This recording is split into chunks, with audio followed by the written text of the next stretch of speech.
Welcome to issue 290 of Critical Encounters, a podcast about Marvel Champions, a living card game by Fantasy Flight Games. Here, we take a good look at that most critical piece of the game, the encounter sets. We'll discuss those poorly understood characters, unfairly labeled villains, and their various plans to shape humanity and benefit the planet, as well as those so-called heroes intent on thwarting them. I'm one of your hosts, Daniel, and joining me tonight is my dear friend, Steve. How are you? I'm all right, Daniel. That intro felt like an introduction to like unsolved mysteries or something. You just had, yeah. Well, thank you. It comes from two places.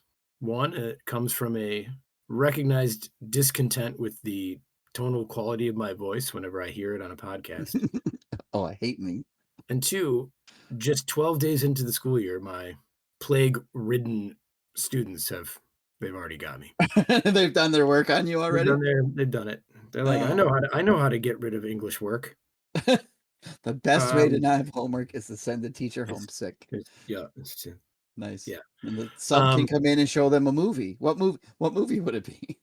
I don't know, something apocalyptic would be good. Oh, okay. Yeah, I mean, we are clearly coasting through the end times. So why not have our fun life reflect that too, Steve? Yeah, absolutely. Yeah. Oof. So I I don't know. You know, but I'm going to turn the tables on you, sir. What? Okay. Yep. Steve, what's on your mind tonight?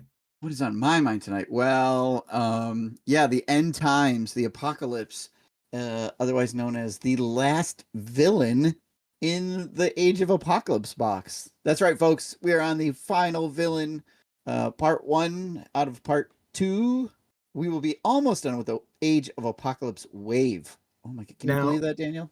I struggle to believe that, Steve, because it seems like we've been doing Apocalypse for roughly 3 years. Well, we have been working on mutants for a very, very long time. Yeah, maybe that's what I'm feeling. Sort of the general mutant aug. Yeah, we've got Apocalypse 1 and 2. We have a special guest after that, and then we're gonna do our final recap of like the whole campaign and all that stuff. And then we're gonna leave mutants behind.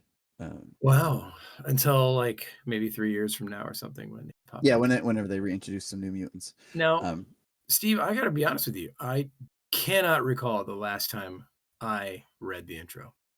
It's been a minute because we have had all of our minions, our elite minions. Apparently, around. Part of the minion job is to get to do that. But I'd like to say I think I still have it more or less memorized. Yeah, it was great. Yeah. It was well read. Yeah. But anyway, what's on your mind? Other than we're at the end of some cycle almost. I guess I'm supposed to talk about some lore. So let's talk about Evan. I'm sorry, Evan? Yeah, Evan. En Sabah Nur. Oh. Is that right? No, I think that's right. That's yeah. Okay. I forgot his name was Evan. Yeah, En Sabah Nur. Because we've talked about Apocalypse already, right? We had Josh come on and he talked all about Apocalypse there. And then we've Darcy, about right? I mean, I feel like Kaba. Yeah, we've talked about him quite a bit. The guys come up on occasion. Yeah. So we could talk about the Massive Despot again, but I think, Daniel, you'll enjoy this little story that I have brought for you tonight. Well, I can't imagine there's anything else like new to say about Apocalypse, so I'm excited for some new direction you might be taking us in, Steve. Oh, good. Okay, good. Because what we're going to do is we're going to talk about the would-be tyrant, En Sabah Nur, otherwise known as Kid Apocalypse. Not a joke, legit Marvel character. Are you ready? And real named Evan? En Sabah Nur. All one word, squished together at the end there. Because this is the En Sabah Nur scenario, so okay. No, I'm really grateful to what is about to happen. I can already tell. All right, let me take you all the way back to 2011 and the Uncanny X-Force number 7. Okay. Start with, this is a great series, and I highly recommend people go check out the Uncanny X-Force from 2010, 2011 time period. It's I read a great deal of it. It's really good. I enjoy the characters. The story is fun. The art is amazing. It's just a great series. I want to give credit to the writers and the people who did the comics because they need my endorsement, obviously, right? As a true villain here. It will be on, like, so when they reissue it in a couple years, it'll say something about what you just said, Special thanks to Steve of yeah, Critical Encounters. yeah. You'll be on the back cover Yeah, that'll be nice. with your Uh, blurb. Yeah, I think it's a guarantee. guaranteed, guaranteed. Yeah. Writer Rick Remender, penciler Assad Ribic, inker John Lucas, colorist Matthew Wilson, and letterer Corey Pettit. Okay. And now, Steve, we know what all those jobs kinda mean. Yeah, I have been following our artist on Facebook. He does some great stuff. It's always fun to God, see. right? Yeah, He does. Remind listeners of his name so we can give him credit too. Joey Vasquez. Yes, thank you. Okay, so who is En Sabah Nur? Let me just read this little piece right out of the comic to kind of set the scene and explain Okay. Okay. the 40 years of backstory right going into this. Okay. With the death of the Super Sentinel Bastion and the return of the fully grown Hope Summers, hailed by many as the mutant messiah, it seems the dark days of mutant kind may finally be at an end. And as far as X-Men's leader Cyclops is concerned, so is the need for X-Force. But the mutant Wolverine and Archangel disagree. After hiring Deadpool to track down leads for over a year and having his worst suspicions confirmed, Archangel and Wolverine secretly assembled a new X-Force team, including Phantom X, Deadpool, and Psylocke, to seek out and destroy one of the X-Men's newly returned and most fearsome enemies, the man responsible for the countless deaths of mutants and humans alike, as well as the excruciating transformation of Warren into Archangel, Apocalypse. The team locate and assault Apocalypse's teleporting celestial ship, which they find to be heavily guarded by one of Apocalypse's final horseman enforcers, the bull-headed creature known only as War. After a fierce battle, the team manages to defeat the horseman and free the recently captured Deadpool, but are forced to retreat when the ship makes a matter jump. Now the team regroups in preparation for what may be their final battle. What the team doesn't realize is that Apocalypse's followers, the clan Akaba, have resurrected Apocalypse in the form of an innocent boy, one the clan has begun to indoctrinate. But the question remains whether the boy can be saved or if the evil that is Apocalypse is ingrained in his genes. Oh, one of Okay, those. so that sets the stage. Okay, The sins of my father storyline. Okay. right. This is a really strong story of like nature versus nurture too. Love it. Love that theme. Okay. Okay, so Clan Akaba is using the ship to teach this young boy to be Apocalypse again. And but X-Force, the Phantom X and Wolverine and those guys, they're going to have none of it, okay? The team assaults the ship, and after some trials and tribulations, they find the young Apocalypse, and they debate what they're going to do with him, right? Here's a child who may grow up to be Apocalypse. So what should we do? Can we preemptively murder Apocalypse? Is it the if you could go back in time, would you kill baby Hitler? Right. Thing. Okay, got it. So they're all debating that except for Phantom X, who just puts a bullet in the kid's head and murders him cold blood right there, while the rest of the team is deciding what they should do. And there's plenty of fallout. Like that scene in Red Dawn. I don't know if I've seen that movie. What? Is that like where Korea attacks like Washington or something? Russia attacks, I think, somewhere in Colorado. Okay, I don't think. Oh, it's great. Patrick Swayze, C. Thomas Howell. Yeah. All right. Yeah. All right. So there's a lot of fallout. Okay. There's a ton of fallout from this. It comes from there's lots of issues, and for a long time, the fallout kind of follows Phantom X and X-Force and stuff. But unbeknownst to the team, Phantom X collects a little bit of En Sabah Nur's DNA when he closes the boy corpse's eyes, okay? He then uses that DNA to clone the child in a place called World. They get really creative. I think you cut out. It just said World. World, right. So World. World. Yeah, World is a high-tech, self-contained research facility built by the Weapon Plus somewhere in rural England, and it's produced several weapons with the assistance of AIM. And the rate at which time flows within World can be controlled so that several generations can pass in a matter of days. And Phantom X has a device that lets him shrink World into like pocket size. So now it's Pocket World. It's like a little Pokeball where time is very different. And that's where he decides he's going to grow this clone. Now, Steve, isn't like Phantom X, he's some guy we have in the game that comes with his own ship or something, right? Yeah, he is a leadership ally. He comes with EVA as like a support card that attaches to him. Really, really cool in the comics. He doesn't seem like this kind of bad guy in his card. The X-Force do the things that the X-Men can't do or Or shouldn't won't do. do. They Okay. are the wet work team. They are the ones killing villains when Okay. X-Men are trying to rehabilitate them or whatever, right? So it's why someone like Wolverine or Deadpool would be on that team as Right. well. Okay. Psylocke, Archangel, yeah. Morally Very, dubious or very compromised. morally Okay. dubious. Yes. Got it. Okay, so Phantom X has decided in secret, without telling anyone, he's going to grow the boy tyrant for a few reasons. And some of those are because he can't cope with the fact that he just murdered a child, even a child apocalypse. Okay. Right. So he's having regrets and doubts. And he wants to see if he grows, if this boy can be turned to good, right? Because apocalypse is very powerful, and can a good apocalypse be a force for good in the world or not? So inside world, Phantom X raises him in a virtual AI world. He calls himself Uncle Cluster to guide the child's childhood. Like, yeah. He wears his full costume, but he wears like a cowboy hat and a duster, but he's still got his Phantom X white suit on that you'd see in like the leadership card and stuff. So the boy, Uncle Cluster. Yeah, I don't have any idea what that is, but this is awesome. And they show, you can see Apocalypse, who he will become known as Evan, growing in a tank, and they show you how many days is passing, and it's like super fast there compared to out here. And where does he decide is a good place for this virtual AI to raise Evan? New Jersey. No. Rural Kansas, on a farm with some down-to-earth parents who can teach him right from wrong. Is this going to become like an Oz story? No, it's very much a Superman backstory. Okay. Right? It sounds really a lot like Superman's backstory. So he basically gives him Clark Kent's upbringing, and I don't know if that's a jab at DC or what it is, but yeah.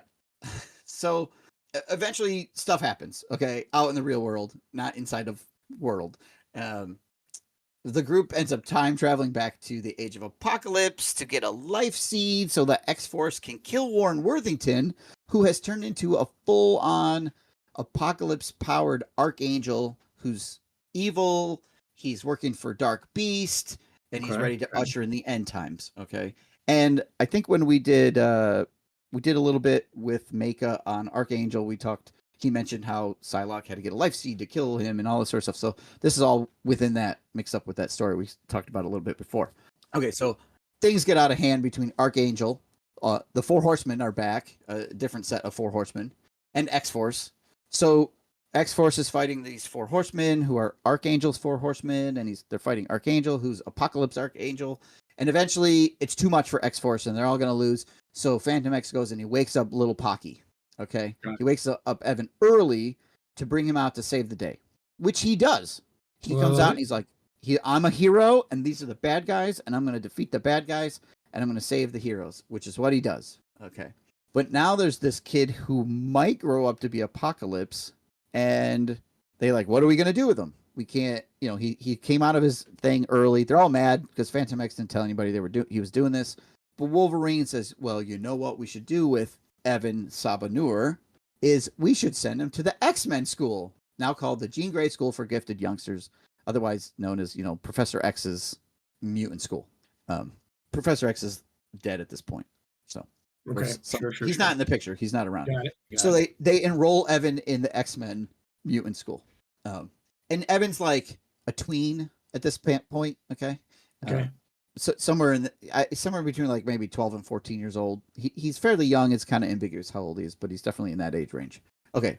Now, it ain't easy being Alpacalypse because he looks like Apocalypse. He's gray skinned. He's got the blue lips. He's, and everyone's like, well, you know who this kid looks like? Apocalypse, right? So like, it's kind of obvious to the rest of the students who he might be. And all the other mutants, a lot of the mutants look weird, but this kid looks like Apocalypse. So no one really likes him, okay? He misses his mom and his dad, who he doesn't know were just a virtual AI. He thinks they're real. Okay. He only gets to talk to Uncle Cluster on occasion, who says, you can't talk to your parents. I'll tell them what you want. They love you, but it's better if they don't see you blah blah blah. You need to stay in school and all this sort of stuff. So think about how hard it is for middle schoolers that are quote unquote normal. This kid has the big blue lips. He's destined to destroy the world. He is not well liked. He just gets bullied. It's tough. It's tough for him. Still, he participates in all the various school events. He goes to class. He goes on the field trips. And then one Please day, tell me he's in the school play. oh, that would be great. I don't know if they had one. I didn't read. I did not see a school play happen in the books. Yeah, they definitely needed to have. He started as a tree in first grade. Right. And yeah. So they go on a field trip, some really fun looking field trips. But one day on one of these field trips, he gets kidnapped by none other than the Brotherhood of Evil Mutants. This time led by Dakin, who is Logan's son, and the Shadow King. Dakin wants to turn little Evan evil for his own nefarious purposes. So the Brotherhood of Evil Mutants kidnaps Evan, and they take him on a road trip, and they're like, we're going to take you to Kansas. We're going to take you home. We're going to show you, we're going to take you to your mom and dad. And along the way, the Brotherhood they just kill indiscriminately as they go. They try to get Evan to like Hulk out or Apocalypse out, right? Like they're trying to get him to be evil. But the kid never does. He tries to, they're like, we're going to kill everybody in this gas station if you don't stop us. And the only way to stop us is to kill us. And he's like, I won't kill you. And he tries to stop them and he can't. And they kill everyone in the gas station. So like he's sticking to his morals, but they're trying to bring out this evil in him. Sure. So eventually they get eventually get to his house, but there's no house there, right? The Brotherhood exposes that X-Force has been lying to Evan his entire life. His parents were never real. X-Force lied to him about that over and over again. They lied to him about who he is, where he came from, the fact that Phantom X murdered his previous incarnation, and then he's just a clone of that kid. Like, they expose everything. The Shadow King gets in his mind and just shows him all that sort of stuff. They don't do it gently, though. Okay. So eventually X-Force shows up, and they're going to save Evan. Deadpool leads the charge, and you think that Wade is going to kill Evan, because, again, they're, like, debating on what they should do. And Deadpool charges in and like, where's Deadpool? And Deadpool's talking to the reader. And then eventually he doesn't kill Evan. He shows up. He saves them from the Brotherhood of Evil Mutants. But everybody else basically along the way dies during this fight. It's really interesting. Wolverine gets drowned by his son. That's one of the only ways you can really kill Wolverine is just deprive his brain of oxygen for long enough. Okay. And this works? Yeah, and he's dead, at least for a while. Okay, yeah, I was going to say. Eventually, he gets resuscitated. Psylocke almost gets killed by the Shadow King because they're having a fight inside the mind. There's a Dark Nightcrawler who came over from the Age of Apocalypse, and he's here because he wants revenge on all of the people from the Age of Apocalypse that escaped, like Sugar Man. Right, Sugar Man made it through the portal. There's a few of these guys that came through, Blob, Dark Beast, a couple of these guys who jumped universes. So this Dark Nightcrawler is involved at this point, and he teleports a shark into Blob's stomach inside, and the shark eats Blob from the inside out. I'm sorry, that's fantastic. Yeah, because you can't get Blob from the outside, so you got him from the inside. Okay. There's so much to say about that. But yeah, there's a lot. There's so much craziness going on in this story, both from the heroes and the villains. So eventually, Phantom X gets the worst of it, and he dies. He actually just gets straight up killed. His heart is ripped out by the Skinless Man, who I had not known about previously, and Phantom X is dead. Okay. And this has a real negative effect on little Evan because Uncle Cluster has been his only like kind of real thing. Like even though the Brotherhood was telling him, Phantom X was lying to him, it still like really, really bothers Evan. And they like throw Phantom X's corpse into the room with him, and they're like, here, just put on this celestial armor and you could take revenge, and X-Force is so evil and all these sort of things. And eventually Evan says, fine. And he gives into Dakin's prompting, and he puts on his celestial armor, and he takes back all of his powers because his powers have been like dampened by the Shadow King, and he goes on a rampage against those that have wronged him. Yeah, so like X-Force is really going to get it. Finally, these guys are going to get it because Evan is going to go, right, he's mad, but no such luck. Evan remains a hero, and he takes down the Brotherhood of Evil Mutants, or whatever's left of them, since Wolverine is, at this point now, killed Dakin. He drowns his own son in a puddle. Psylocke manages to trap the Shadow King inside a brain-dead husk of some relative of Omega Red. Like, there's a ton of characters in the story. I know it's a little difficult to follow, but the point is, Evan stays a hero. He stays good. He goes after the Brotherhood, and he helps X-Force out. Okay. So by the end of the run, it's sort of a happy ending, I guess. The Brotherhood is defeated. I mean, happy ending from your, if you're an X-Man. The Brotherhood is defeated. Eventually, X-Force disbands, and Evan returns to the school in Westchester County to continue to try and learn to be a hero. And at the end of it all, he's kind of like feeling down, but a visit from Deadpool cheers him up, and Wade makes Evan promise, because Evan is like, I'm just another Apocalypse. I'm just an Apocalypse. And Deadpool's like, you are not an Apocalypse. You are Evan. You are not him. You can be your own person. You do not have to give in to that. And he doesn't. In the end, Evan goes on to be in a ton of runs up to 2019. So for 8 more years, we get En Sabah Nur. He becomes a new X-Man. He goes on adventures with the kids. He's involved in Avengers versus X-Men, the Axis thing, all new X-Men, X-Men Disassembled, the Age of X-Men. And his final issue is finally in the Age of X-Man, Apocalypse and the X-Tracks, number 4, where he saves the day, sacrifices himself to save the day for everybody. Wow. Yeah. Now, and he just goes by Evan? En Sabah Nur. Yep, goes by Evan. Not even some fun superhero name? Nope.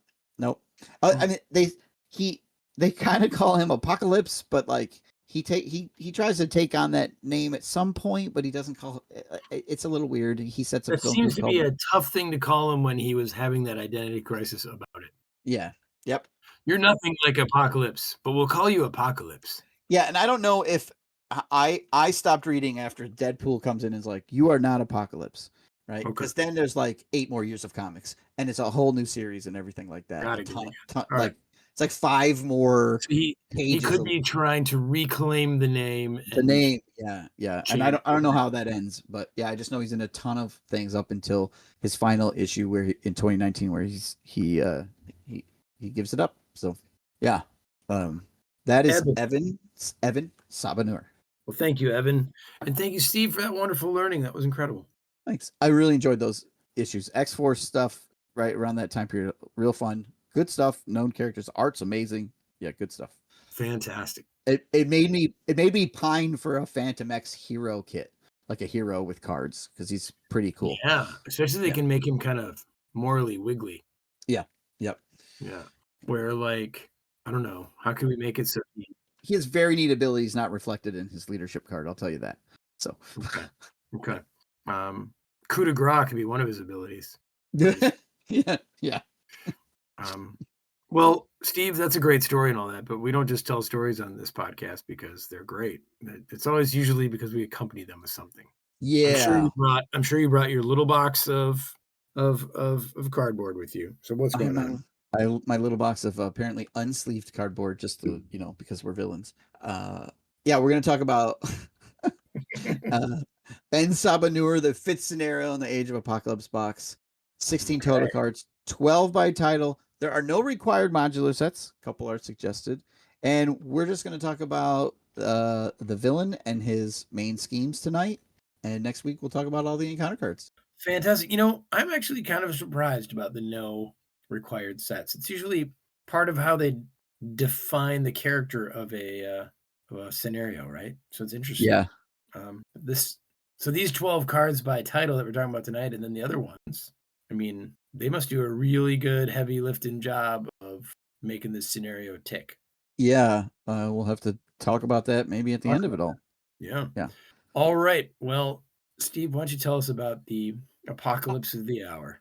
I talked for a while. Why don't you do it? Because we don't just have okay. We don't have like 1, 2, and 3 Apocalypse. We have 1, 2, and 3, 1, 2, and 3, 1, 2, and 3. I don't really know how to describe these things. Okay. So there's the Apocalypse 1, 2, 3 version A. Oh, yeah. So what should we call them?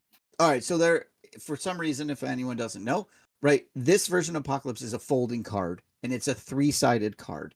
Right. So it has the biomorph side, it has the cyberpath side, and then it has the giant side that you unfold like Ant-Man or Wasp Right. or Archangel. Wasp. Okay. Yeah. And so they're in that order: Biomorph, Cyberpath, and Gigante. So Yeah. Yes. we'll start with the Biomorph version of Apocalypse. So and Steve, why has he got Captain America's A on his belt and Thor's hammer in his hand? Is there something I'm missing? That is A for awesome. Okay. Sure looks a lot like another A that I've seen. Yeah. Anywhere. So his arm, he does have the ability. We discussed this. He has like shape change abilities, so he can like turn with the technovirus bit. He can just turn his arms into whatever weapon he wants them to be. Basically, I do like that. It's very Mjolnir adjacent. Yeah. All right. So enough of that. This villain, Apocalypse, the biomorph and mutant traded, has one scheme to attack. His attacks gain overkill, and as a force response, after Apocalypse changes to this form, deal 1 indirect damage to each player. 16 hit points per player. The level 2 biomorph, same thing, but 1 scheme, 3 attack, overkill. After Apocalypse changes to this form, deal 2 indirect damage to each player. He has 20 health per player. My goodness. And he has yet a third form, 2 scheme, 3 attack. Also attacks gain overkill. And you may have guessed this was coming, Steve. But after he changes to this form, you deal 3 indirect damage to each player. And this fella, 24 health per player. Oof. That 3 indirect damage is no joke. No. To each player, not each hero, not whatever. Yep. Right. Yeah, not like just the first player, but everybody. And as we will discuss next week, you can't really control when he flips, so you can't plan for it. Like you could plan for, Green Goblin. Like, oh, if we do it now, he'll flip and we'll be okay. This one, it's just gonna flip, and Board Game Lore is toast because he's running at 1 hit point. So yeah, I mean the indirect could save you, but right, you have to have the allies to suck it up. Only if you bring a deck with friends. Yeah. Yep. So Mike's getting hit all the time. Yeah. All right. Well, Steve, why don't you tell us about the Cyberpath versions, please? Okay, so the Cyberpath version is another side of the card. So on the level 1 side, he's a 2 scheme, 1 attack mutant Cyberpath with Retaliate 1, and the force response after Apocalypse changes to this form, put 1 threat on each scheme in play, 16 health. Yep. Oof. Yeah, so if you've got Clan Akaba out, if you have any of those ones that they do suggest, you're going to add threat there. 16 health per player. The health stays the same across all level 1s, level 2s, and level 3s. So that part doesn't change. You don't have to wait, we have to adjust his health. That would just be brutal. That would be real tough.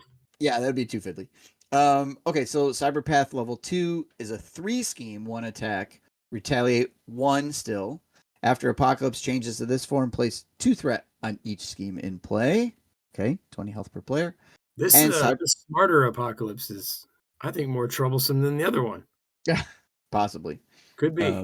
All right, Apocalypse, the Cyberpath level 3 is a 3 scheme, 2 attack, mutant Cyberpath, Retaliate 1, force response. After Apocalypse changes to this form, place 3 threat on each scheme in play, 24 health, and the quote on this one is, "I have judged you and found you wanting."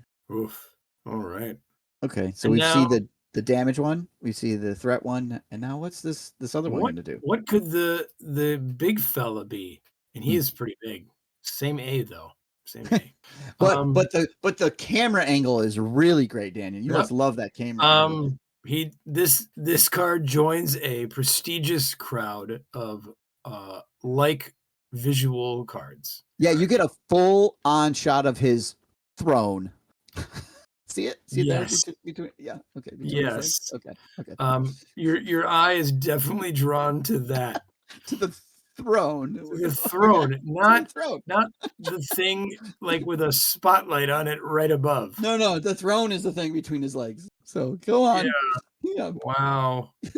So Apocalypse, the mutant giant, he is 2 scheme, 2 attack, stalwart, and after he changes to this form, heal 1 damage to him. Okay. His level 2 mutant giant is 2 scheme, 3 attack, stalwart. After he changes his form, heal 2 damage from him. And finally, his 3rd level, can pretty much guess this card. 3 and 3, stalwart. After he changes his form, heal 3 damage from him. And his quote is, I am as far beyond mutants as they are above humans. That's a good quote. Yeah. Okay. His throne is probably bigger than we are. I mean, if he can sit on it and he's a giant, but maybe he doesn't sit on it in giant. I'm pretty sure he's standing because he can't. Right. And those pointy things on the throne, like the you know what those are eagle. going to do to him. Yeah. I think his head might be touching the ceiling. So, okay, so he's flipping around. You don't get to control when he flips. You can't really control now the stats. Okay, so his biomorph form, his stats are more weighted towards attack. His cyberpath form, his stats are more weighted to scheme, and his giant form, they're more balanced. Kind of balanced, right? Yeah. But they do end up 3/3. Yeah, so they don't become giant size numbers. Right. In fact, this seems like his safest form. Yeah, it's the only one that doesn't it's weird because it doesn't scale, but he's scaling larger because he just heals 3 hit points. Yeah. It's not 3 hit points per player. It's not indirect damage per player. It's not threat on every scheme. No, those other two are much more frightening forms for their global effects. Now, I have had where I had him, confused in cyberpath form, and then he flips up and he becomes stalwart and loses that confused, which is frustrating. Now, rules question: does he lose the confused? Like it just pops up, right? Yeah. If you ever go, and if you were to go steady, because you simply cannot be right. Correct. You just can't. Right. Okay. Yeah. All right. While you are stalwart, I won't go. Oh, interesting. Yeah. How interesting how they can manipulate the language. They don't use the word while, but I'm glad you did because what kind of villain would I be if I didn't bring it up again? Okay, cool. Awesome. All right. Well, those are cool. I'm curious to hear more about how they move around. You say that they flip like you can't plan on this. So let's talk a little bit about these schemes. All right. So 1A, En Sabah Nur's pyramid. Not Evan Sabah Nur. Not Evan Sabah Nur. Yeah, it's En Sabah Nur's pyramid. Okay. Apocalypse 1 and 2, 2 and 3 for expert, En Sabah Nur and standard sets, 2 modular sets, Celestial Tech and Clan Akaba. Setup. Apocalypse begins the game in biomorph form. Deal each player a face down encounter card. Okay, you just start with something. Start with it. All right. Yep. All right, so then you flip it over to 1B. It starts at 1 per player, goes up by 1 per player, and has an 8 per player threshold, but there's a little forced response here. Okay. After resolving step 1 of the villain phase, place 1 power counter here. If there are at least 4 power counters here, the first player removes 4 of them and discards cards from the top of the encounter deck until a superpower traded card is discarded and reveals it. I see. With the quote, within the high-tech pyramid, Apocalypse prepares for his ascension. Okay. It's one of these where you have to remember every turn to put a token on it. It's like a Zola, right? Yep. You gotta really remember to do that. It hits 4. You go until you hit a superpower card, and as we will see coming up, superpower cards flip his form. So. Right. Yeah. So I'm guessing that there are plenty of ways, Steve, that it's not just one a turn where you can count on it that way. Yeah. Yep. Let's be real. Yeah. All right. So that was 1A. Yeah, I was gonna say, you'll notice this does not say when this scheme is completed, the players lose a game, because there's another one, Daniel. There is. Yeah. It's 2A, the rise of Apocalypse. You've seen what the future looked like if Apocalypse's influence is allowed to grow. It's up to you to stop the megalomaniac here and now.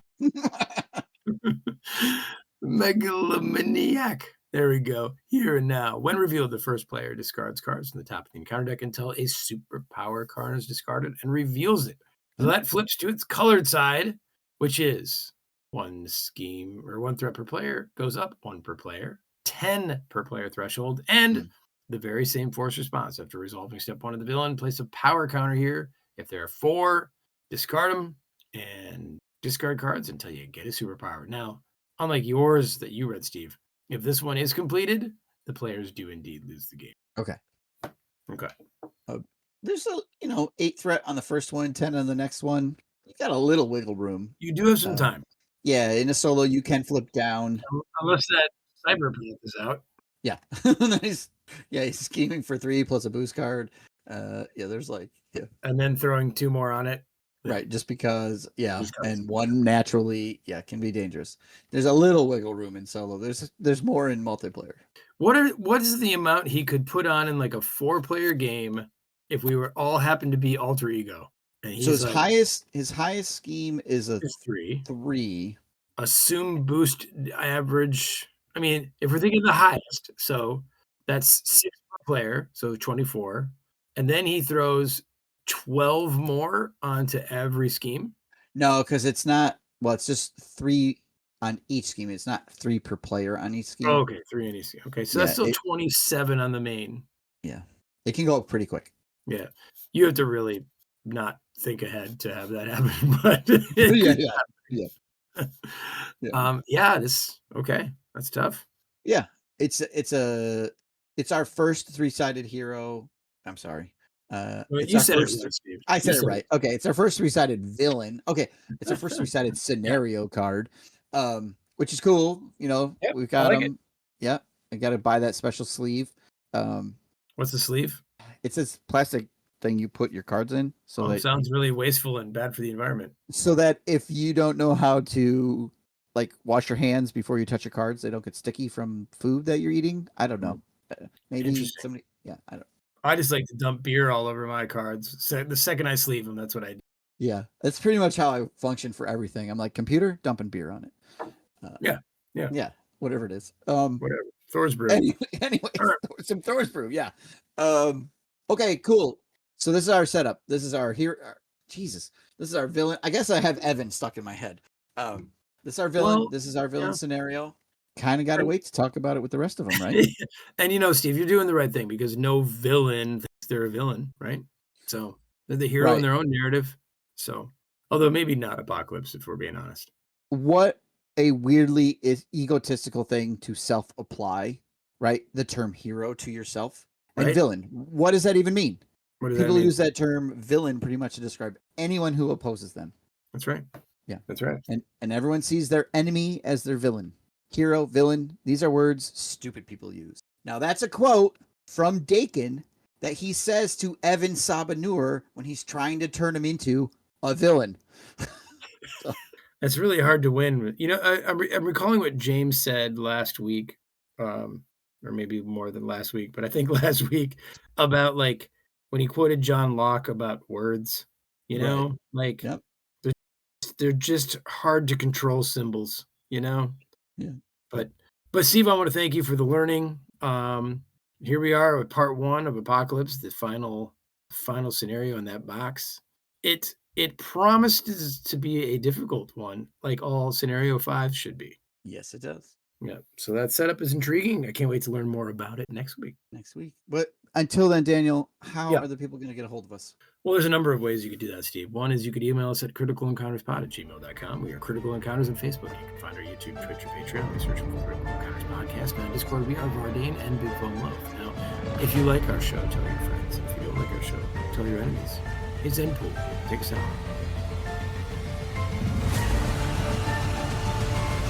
Dude, no one likes En Sabah Nur, but everyone loves Evan. Evan's that hope that we can all be better. That no matter where we come from, no matter how bad it was or what people expect of us to be, nurture can beat nature. Party on, Garth. Party on, Wayne.